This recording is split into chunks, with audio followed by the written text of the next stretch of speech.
국운 8권. 본문이. 목차. I. 서론. 제8권의 위치와 서사적 의의. 2. 러일 전쟁이 전체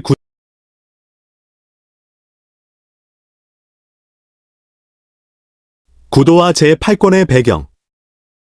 3. 리순 요새 공략전의 전개와 결말. 4. 노기 마레스케와 지위 논란. V. 봉천 대회전의 서사와 전략 분석. 6. 아키야마 요시후루의 기병 전술과 측면 기동. 7. 전쟁의 인적 비용과 총력전의 실상. VI. 마사오카 시키의 죽음과 서정적 대위법. 9. 시바 사관의 적용과 비판적 검토. X. 의결론 및 참고문헌. I. 서론. 제8권의 위치와 서사적 의의. 시바 료타로에 대하 역사소설 국운. 판상운. 제8권은 러일전쟁 1904, 1905의 지상전이 최고조에 달하는 국면, 즉 리순, 려순, 요새 공략전의 마지막 단계와 만주 봉천, 현 선양에서 벌어진 역사상 최대 규모의 지상회전을 핵심으로 다루는 권이다. 전체 서사가 스시마 해전이라는 최후의 결전을 향해 수렴해가는 구조 속에서 제8권은 그 직전의 극한적 지상전을 통해 메이지 일본이 치러야 했던 막대한 인적, 물적 대가를 직시하는 가장 무겁고 고통스러운 대목을 이룬다.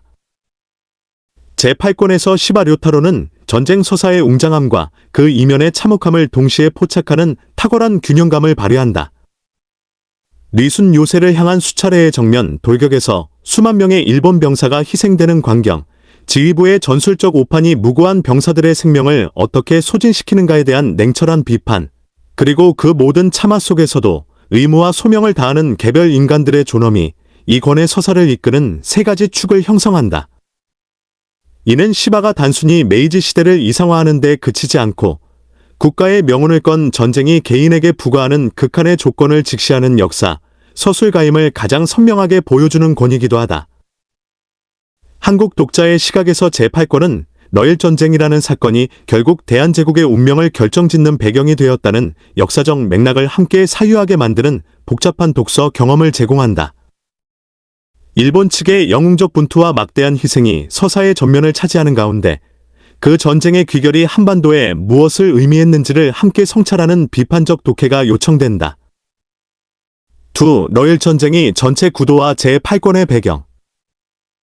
1. 러일전쟁이 발발과 전략적 구도.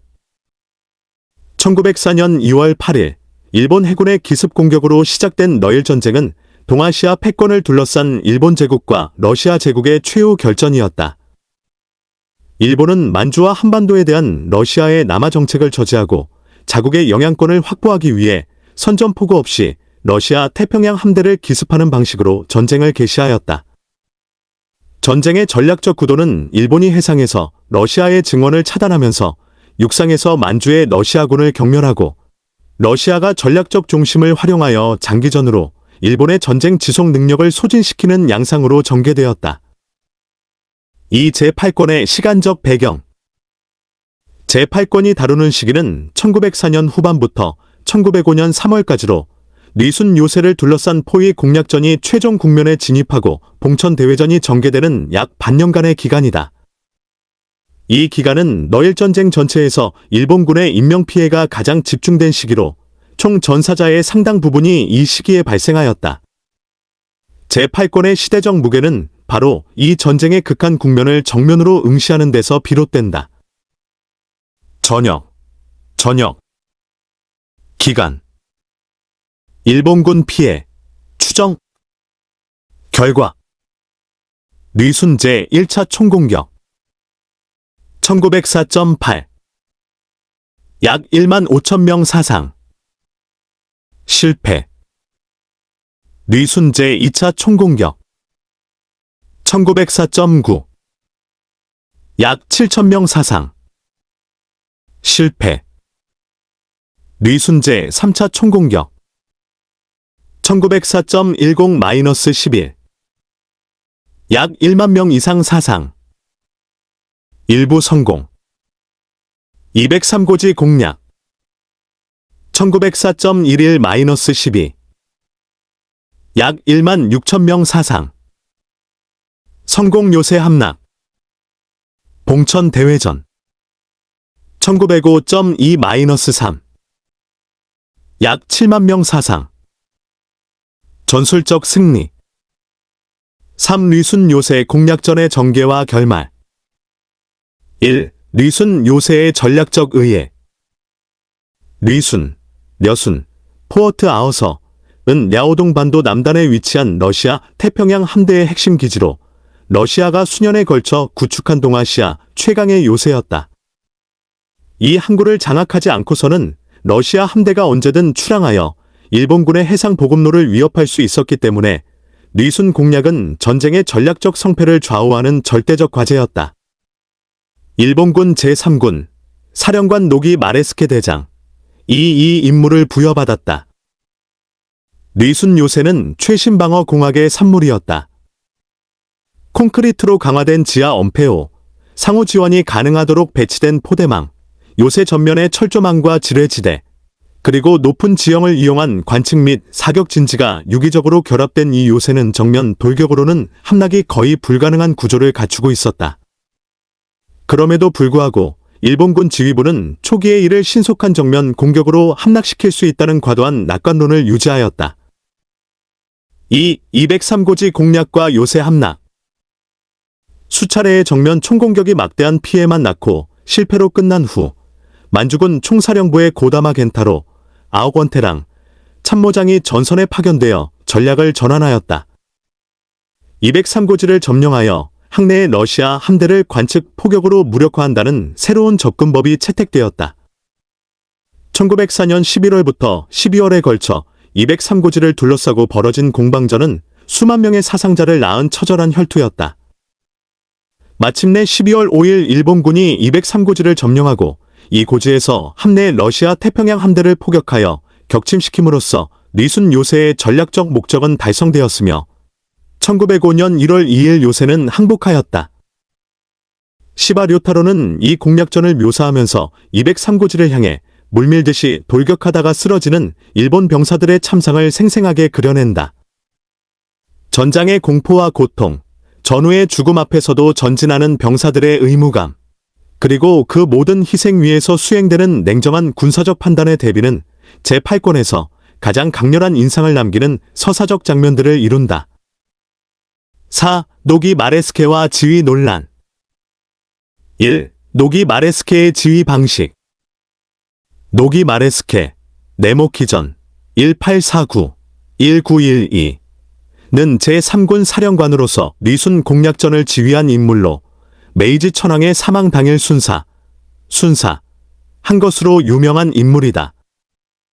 그는 청일전쟁에서도 무운을 세운 경력의 노장이었으나 류순 공략전에서 보인 반복적인 정면 돌격 전술은 엄청난 인명피해를 초래하면서 지휘 역량에 대한 심각한 의문을 낳았다. 시바 료타로는 노기를 근대전의 합리적 전술 논리를 충분히 체득하지 못한 채 구시대적 용기와 희생의 논리에 의존한 지휘관으로 비판적으로 묘사한다. 수만 명의 병사를 정면 돌격으로 희생시킨 그의 전술 선택은 시바의 서술 속에서 메이지 군대가 근대적 합리성과 구시대적 무사도, 정신 사이의 긴장을 내포하고 있었음을 보여주는 상징적 사례로 기능한다. 2. 고다마 겐타로의 개입과 전략 전환 시바가 제8권에서 노기와 대비하여 가장 높이 평가하는 인물은 만주군 총참모장 고다마 겐타로, 아오건테랑 1852-1906이다. 류순 공략이 교착 상태에 빠지자 만주 전선에서 달려온 고다마는 불과 수일 만에 전략을 전면 재검토하고 203고지 공략이라는 전환점을 제시하였다. 시바는 고다마를 합리적 사고와 탁월한 상황 판단으로 위기를 돌파한 메이지 군인의 이상형으로 묘사하면서 동시에 그가 직접 작전 지휘권을 사실상 장악하는 과정에서 드러나는 일본군 지휘 체계의 구조적 문제점을 날카롭게 지적한다. V. 봉천 대회전의 서사와 전략 분석 1. 봉천 대회전의 규모와 의해 1905년 2월 말부터 3월 초에 걸쳐 만주 봉천, 현 중국 선양, 일대에서 벌어진 봉천 대회전은 러일 전쟁 최대의 지상 결전으로 양측 합계 약 60만 명 이상의 병력이 투입된 역사상 가장 큰 규모의 지상 전투 중 하나였다. 일본군 약 25만 명과 러시아군 약 33만 명이 약 100km에 달하는 전선에서 3주에 걸쳐 격돌하였다. 이 전투는 이후 제1차 세계대전의 서부전선 참호전을 예고하는 현대적 총력전의 선구적 형태를 보여주었다. 이 전략적 목표와 현실의 간극. 일본군의 전략적 목표는 러시아 만주군을 봉천에서 포위 섬멸하는 것이었으나 실제로는 러시아군이 전선을 돌파당하면서도 포위망을 뚫고 북방으로 후퇴하는 것을 저지하지 못함으로써 전략적 완전 섬멸에는 미치지 못하였다. 봉천 대회전은 일본군의 전술적 승리, 즉 러시아군을 봉천에서 축출하는 목표는 달성하였으나 러시아군의 전쟁 지속 능력을 완전히 분쇄하지는 못한 불완전한 결전이었다. 시바는 이 간극을 통해 전쟁이 지휘관의 의도대로 전개되는 것이 얼마나 어려운가를 보여준다. 완벽한 계획과 결사적 실행에도 불구하고 전장의 현실은 항상 계획에서 이탈하며 그 이탈의 공간에서 수많은 개인의 운명이 결정된다는 전쟁의 본질이 봉천대회전 서사의 심층을 흐른다. 6. 아키야마 요시후루의 기병 전술과 측면 기동. 봉천대회전에서 아키야마 요시후루, 추산호고, 가 이끄는 일본군 기병 부대는 러시아 코사크 기병의 대규모 측면, 기동에 맞서 일본군의 서측 측면을 방어하는 결정적 임무를 수행하였다. 코사크 기병은 세계 최강의 기마전 부대로 명성이 높았으나 요시후루의 기병 부대는 기관총과 보병 전술을 결합한 혁신적 방어 체계로 코사크 기병의 돌파를 저지하는 데 성공하였다. 시바는 이 대목에서 요시후루가 프랑스 유학 시절부터 연구해 온 기병 전술 이론이 실전에서 빛을 발하는 순간을 생생하게 포착한다. 근대 화기의 발전으로 기병의 돌격 전술이 점차 무효화되어 가는 시대적 변화를 예민하게 감지하고 기병을 기동력 있는 기마 보병으로 운용하는 요시후루의 전술 혁신은 시바가 메이지 군인의 이상형으로 제시하는 합리적 근대성의 구현이다. 동시에 이 전투는 제1권부터 이어져 온 요시후루의 성장 서사가 마침내 역사적 무대에서 결실을 맺는 순간으로서 깊은 서사적 만족감을 제공한다. 인물, 임무, 전술적 특징, 서사적 의의. 아키야마 요시후루, 서측 측면 방어, 기관총 플러스 기마 보병 결합, 메이지 군인의 이상형, 고다마 겐타로, 전략 총괄, 합리적 상황 판단, 지적 지휘관의 전형, 노기 마레스케, 리순 공략, 정면 돌격 반복, 고시대 전술의 한계, 오야마 이와오, 만주군 총사령관, 큰 그림의 지도력, 노련한 원수형 지휘관. 7. 전쟁의 인적 비용과 총력전의 실상. 1. 막대한 인명피해의 현실. 러일 전쟁에서 일본군이 치른 인명피해는 전쟁 전 누구도 예상하지 못한 규모였다. 전사자 약 8만 4천 명, 전상자 약 14만 3천 명, 질병으로 인한 사망자 약 3만 8천 명 등 총 27만 명에 달하는 사상자가 발생하였다. 리순 공략전 하나에서만 약 6만 명에 달하는 사상자가 나왔다. 이 수치는 청일전쟁 전체 사상자의 수십 배에 달하는 것으로 19세기적 전쟁 개념으로는 상상할 수 없는 20세기 총력전의 실상을 예고하는 것이었다. 시바 료타로는 이 막대한 인명피해를 결코 미화하거나 회피하지 않는다. 203고지 공략에서 전우들의 시신을 밟으며 돌격하는 병사들의 묘사, 부상자 후송 체계의 한계로 인해 전장에서 방치되는 부상병들의 참상, 그리고 전투 지속을 위해 소모품처럼 투입되는 인간 생명에 대한 냉정한 서술은 제8권의 다른 어떤 권보다도 무겁고 암울한 색조를 부여한다. 이 총력전 시대의 도래. 시바는 제8권에서 러일 전쟁이 단순한 19세기 제국주의 전쟁이 아니라 20세기 총력전의 예행 연습이었음을 꿰뚫어본다.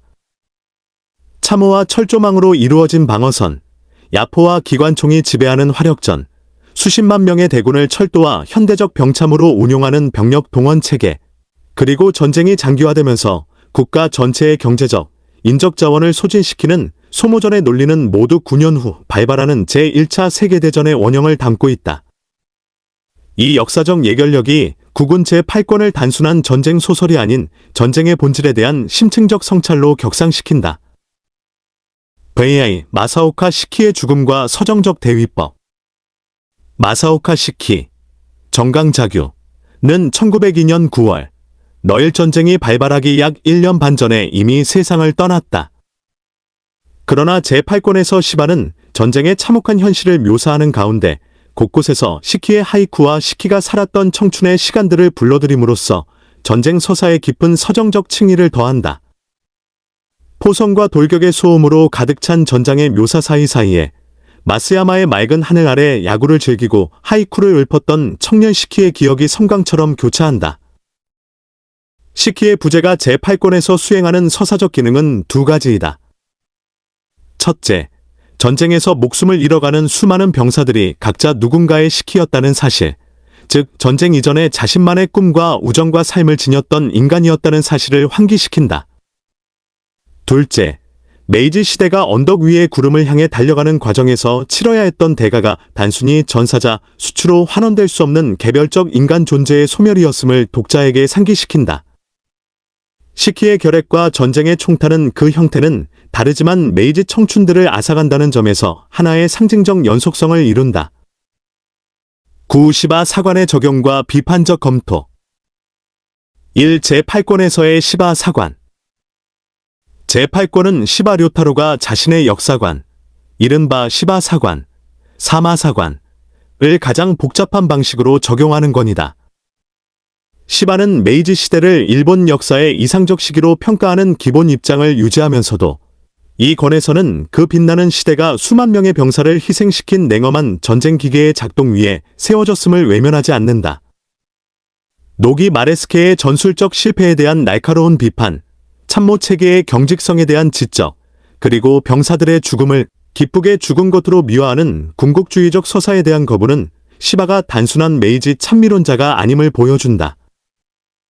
2. 한국적 시각에서의 비판적 독해. 그러나 한국 독자의 입장에서 제8권은 근본적인 비판적 질문을 제기하게 만든다.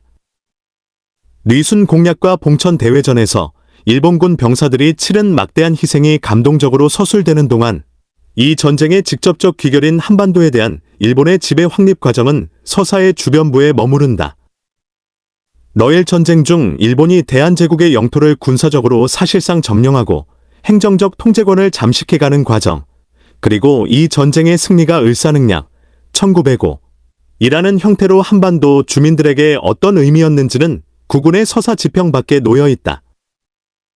이 서사적 공백은 시바 료타로의 의도적 선택이었든 무의식적 한계였든 국군이 일본의 내부적 시각에서 서술된 일본의 이야기라는 사실을 명확히 보여준다. 이 작품을 읽는 한국 독자는 리순의 전투와 봉천의 결전이 동시에 한반도에서는 무엇으로 전개되고 있었는지를 병행하여 사유하는 이중적 독서를 수행해야 한다. 이 이중적 독서야말로 국군이 한국 독자에게 제공하는 가장 값진 역사적 성찰의 계기이다. X 결론.